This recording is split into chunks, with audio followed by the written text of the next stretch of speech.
Welcome students, I hope you all are fine. Today we are going to discuss chapter number 5. It's long question number 2. Now open your books page number 66.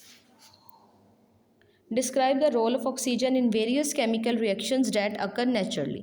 अब बच्चे इसमें क्या पूछा है कि आपने oxygen का रोल बताना है डिफरेंट केमिकल रिएक्शंस में जो कि नेचुरली हो रहे हैं, ठीक है।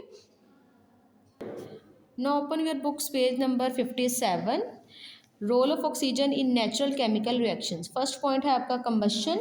Combustion is a chemical change which appears when oxygen of the air reacts with the fuel like coal, ठीक है, एक्सेट्रा। अब बच्चे कंबशन क्या है आपके पास, अगर हम जो है इसका मीनिंग देखें तो कंबशन का मतलब होता है जलने का अमल, ठीक है। कंबशन कह रहे हैं कि ऐसा केमिकल चेंज है जो कि होता है आपके पास जब हमारी हवा में जो ऑक्सीजन है, ठीक है, वो रिएक्ट करती है फ्यूल से, ठीक है। फ्यूल में इन्होंने एग्जांपल दी है आपको कोल की, ठीक है। जब भी हमारे पास जो हमारी हवा में इन्वायरमेंट में जो ऑक्सीजन होती है वो फ्यूल के साथ रिएक्ट करती है तो आपके पास जो है वो कंबशन का प्रोसेस होता है, ठीक है। फॉर एग्जांपल ये वर्ड इक्वेशन देखें इसकी, carbon plus oxygen arrow carbon dioxide plus heat. Now open your books page number 58। Second point है आपके पास rusting. Rusting is a chemical change during which oxygen in the moist air reacts with the iron Fe to convert it into iron oxide rust. अब बच्चे इसमें rusting का क्या मतलब होता है, जंग लगना, ठीक है। रस्टिंग बच्चे कह रहे हैं कि ऐसा केमिकल चेंज है जो आपके पास अगर हमारी हवा में जो है नमी हो, ठीक है, जो आप ये कह लें मॉइस्चर जो है वो हमारी हवा में हो या मॉइस्ट एयर जब हो, ठीक है, मॉइस्ट एयर में जब ऑक्सीजन जो है वो रिएक्ट करेगा आयरन के साथ, ठीक है, ऑक्सीजन जो है वो जब आयरन के साथ रिएक्ट करेगा तो आपके पास जो है वो आयरन कन्वर्ट हो जाएगा आयरन ऑक्साइड में, रस्ट में, ठीक है। आपके पास रस्टिंग का प्रोसेस बच्चे होता ही तब है जब आपके पास जो है वो मॉइस्चर हो, ठीक है। वाटर जो है वो मेन लाजमी जो है वो कंडीशन है रस्टिंग के प्रोसेस के लिए, जंग लगने के जो है वो प्रोसेस में। देखिए फिगर 5.3 में रस्टिंग का प्रोसेस दिखाया गया है, रस्टिंग ऑफ आयरन का। रस्टिंग बच्चे आपके पास जो है वो होती ही तब है जब आपके पास वाटर होगा, ठीक है। देखिए आयरन जितनी भी मर्जी देर आपके पास जो है वो हवा में ड्राई एयर में पड़ा रहे तो उस पर रस्टिंग का प्रोसेस स्टार्ट नहीं होता। मेन बात यह है कि आपके पास जब जो है वो हवा में मॉइस्चर होगा, नमी होगी, तब ही जो है वो उसमें से ऑक्सीजन जो है वो आयरन के साथ, जब ऑक्सीजन का आयरन के साथ रिएक्शन होगा तब आपके पास जो आयरन कन्वर्ट होगा आयरन ऑक्साइड रस्ट में, ठीक है। वर्ड इक्वेशन देखें, Fe जो है बच्चे से आयरन पढ़ेंगे, Fe iron plus oxygen moist air arrow iron Fe2O3 बच्चे इसे पढ़ेंगे, ये आयरन ऑक्साइड रस्ट का फार्मूला है, ठीक है। इसे आपने जो है वो MCQs के लिए भी जो है वो याद कर लेना है। ये वर्ड इक्वेशन है, यहाँ तक बेटे आपका लॉन्ग क्वेश्चन नंबर जो है वो 2.5 है, ठीक है। अब नेक्स्ट जो है वो पॉइंट नंबर 3 देखें, tarnishing. Tarnishing is a thin film of corrosion that forms on the surface of the object made of silver, copper, brass, aluminium, magnesium, etc. अब बच्चे टार्निशिंग का प्रोसेस भी है जस्ट लाइक रस्टिंग, ठीक है। आपके पास रस्टिंग की तरह ही है लेकिन इसमें क्या है, आपके पास जो है सब्जेक्ट जो है, ठीक है, वो है silver, copper, brass, aluminium, magnesium etcetera. आप जो है इसमें फिगर 5.4 में देखें, टार्निश्ड कॉइन्स जो है ये सिल्वर कॉइन्स हैं, ठीक है। ये एग्जांपल आपको दी गई है। जब बच्चे आपके पास जो है वो टार्निशिंग का प्रोसेस होता है तो आपके पास इन ऑब्जेक्ट्स में से, ठीक है, सिल्वर, कॉपर, ब्रास, एल्यूमिनियम, ये जो है एक्सेट्रा, इन सब्जेक्ट्स में से जो जिस पर भी टार्निशिंग का प्रोसेस होगा इसका कलर जो है वो डल हो जाएगा या ब्लैकिश या फिर जो है वो ग्रेइश कलर हो जाएगा।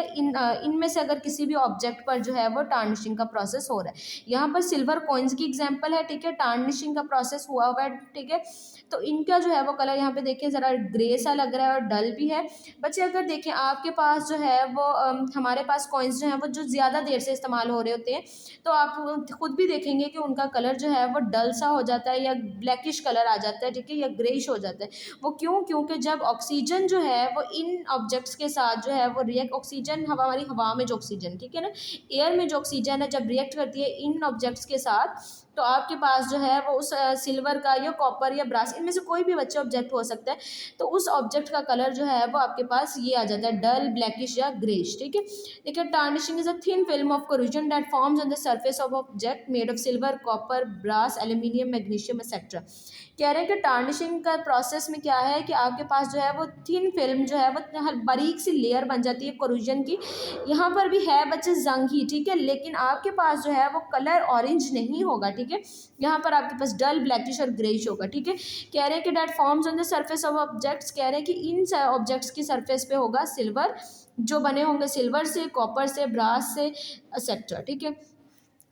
नाउ देखिए point number 4, heating of sugar. When sugar is heated strongly, it is changed into a black mass of carbon and water. Water and carbon are chemically quite different substances from the sugar. अब बच्चे आपके पास सबसे पहले तो हम जो है वो ये देखेंगे कि ये जो है इसमें ऑक्सीजन का रोल क्या है, ठीक है। जब बच्चे आपके पास शुगर को हीट किया जाता है स्ट्रांगली, ठीक है, तो आपके पास बच्चे हीट करना या फिर जो है वो बर्न, हीट जलाना जब है, ठीक है, आग जलने का अमल है, तो ऑक्सीजन तो होगी ही यूज़, ठीक है। तो जब शुगर को हीट किया जाता है स्ट्रांगली, तो ये जो है वो ब्लैक मास में चेंज हो जाते हैं, ठीक है, शुगर चेंज हो जाती है। शुगर बेटे ये नॉर्मली जो चीनी हमारे घरों में इस्तेमाल होती है ये वही है, ठीक है। ये ब्लैक मास में चेंज हो जाती है। देखें फिगर 5.5 में हीटिंग ऑफ शुगर, ये सबसे पहले उन्होंने शुगर जो है वो फ्लास्क में डाली है शुगर, और उसे हीट करने के बाद जो है ये ब्लैक मास में चेंज होगी। और ब्लैक मास किस चीज़ का बना है? कार्बन और वाटर, ठीक है। तो अब बच्चे कह रहे हैं कि कार्बन, वाटर और कार्बन जो है वो are chemically quite different substances, कह रहे हैं कि केमिकली जो है वो बिल्कुल ही मुख्तलिफ सब्सटेंस है जो है वो शुगर से, ठीक है। अब जो है वो कह रहे हैं कि ये जब शुगर जो है एक दफ़ा ब्लैक मास में चेंज हो जाती है, तो ये दोबारा से जो है वो चेंज नहीं हो सकती शुगर में, तो ये आपके पास जो है वो केमिकल चेंज है, ना कि फिजिकल चेंज है, ठीक है। बेटे अगेन देख लें, इस क्वेश्चन में आपने 4 पॉइंट्स करने हैं, ठीक है। Question number long question number 2 के 4 पॉइंट्स हैं। Long point number 1 combustion, second point है रस्टिंग, थर्ड पॉइंट है टार्निशिंग, फोर्थ पॉइंट है sugar. I hope heating of sugar. I hope बेटे आपको ये जो है वो टॉपिक समझ आया होगा। Take care.